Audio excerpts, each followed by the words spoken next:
বছর ধরে যে সমস্ত প্রপার্টি ওয়াকফ প্রপার্টি হিসেবে আজকে গণিত হয়ে এসছে, আমরা জানি যেখানে এখানে মসজিদ আছে, এখানে দরগা আছে, এখানে মুসলিম ইনস্টিটিউট আছে, এখানে মুসলিম হসপিটাল রয়েছে। আজ তাদের কাগজ থাকুক আর না থাকুক, আপনি বাই স্ট্রোক অফ পেন আজকের এই বিল অনুযায়ী তার অধিকারকে কেড়ে নেবেন, এটা কি কখনো হয় নাকি? আজকে কেন হলো? কেন এমন হলো? কিসের আপনাদের এই অধিকার? কেন এই চিন্তা ভাবনা? বাবরি মসজিদ ধ্বংস করার পর রাম মন্দির তৈরি করেছেন বলেই আজকে সারা ভারতবর্ষ জুড়ে মুসলিম সম্প্রদায়ের মধ্যে আপনারা লড়াই লাগাতে চাইছেন।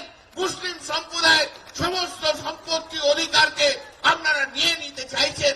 আপনারা ঘুর পথে বলতে চাইছেন যেটা মসজিদ নয়, এখানে মন্দির ছিল, এটা দরগা নয়, এখানে মন্দির ছিল। এই লড়াই আমরা লড়তে দেব না। আমরা এই লড়াই লড়তে দেব না ভারতবর্ষের বুকে। ভারতবর্ষের বুকে হিন্দু মুসলিমের লড়াই নরেন্দ্র মোদী আপনি যতই চেষ্টা করুন লাগানোর, লাগাতে আমরা দেব না।